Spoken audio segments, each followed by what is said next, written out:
Hello everyone, I'm Santiago, and today I'm going to be testing Red Faction Guerrilla Re-Mars-tered on the GeForce GTX 1050 Ti. For performance monitoring, I'll be using CAM. If you want to download the software, there's a link down in the description. So Red Faction Guerrilla Re-Mars-tered, which is the remastered version of Red Faction Guerrilla. I'll be doing 1080p, 1440p and 4K. To skip none of those sections of the video, check the timestamps down in the description. So this is a remaster from a 9-year-old game, so we have better textures, better shadows, all the usual stuff, so it's not really that demanding on the GPU. Usually the destruction is what causes the biggest performance hits. So first on 1080p, I'll show you the G4560 using the maximum settings to show you that we can be over 60 frames per second the big majority of the time, but when there's a ton of destruction on screen, frame rate can drop below 60 frames per second in very rare instances, but it can happen. Then I switch to the i3-8100 and I show you the same settings. And this time around, when there's a lot of destruction, the frame rate doesn't drop below 60, but it can drop below 100. Not a big deal if you ask me, but you can clearly notice a difference between the processors. Then I switch to 1440p and once again the maximum settings. But this time around you'll notice when there are some explosions on screen, it can drop below 60 a couple seconds, then recover immediately. If those FPS drops bother you, just lower particle detail to medium, and that should help out a little bit. And finally at 4K I show you two configurations. First of all, almost the lowest settings to see if we can get close to 60 frames per second.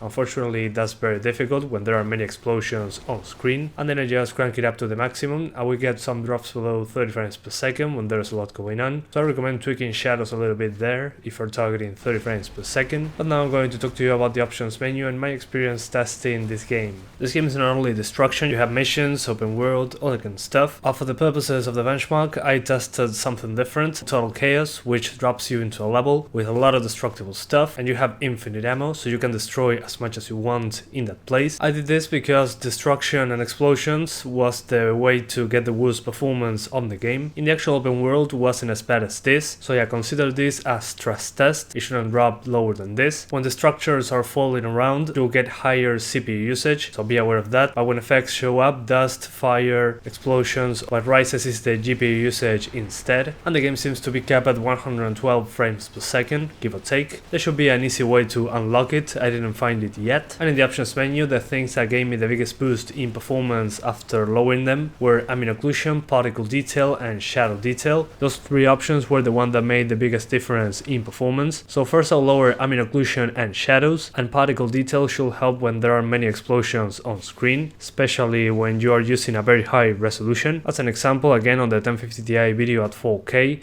even if I put everything to the minimum, when there are explosions on screen, I get drops below 40 frames per second. So yeah, first lower shadows and ambient occlusion, and then particle detail. That should help out. Although I'm impressed with the destruction systems here. I wasn't expecting that from a game that old. But yeah guys, that's pretty much it. I hope you keep enjoying the video. Thanks for watching and see you next time.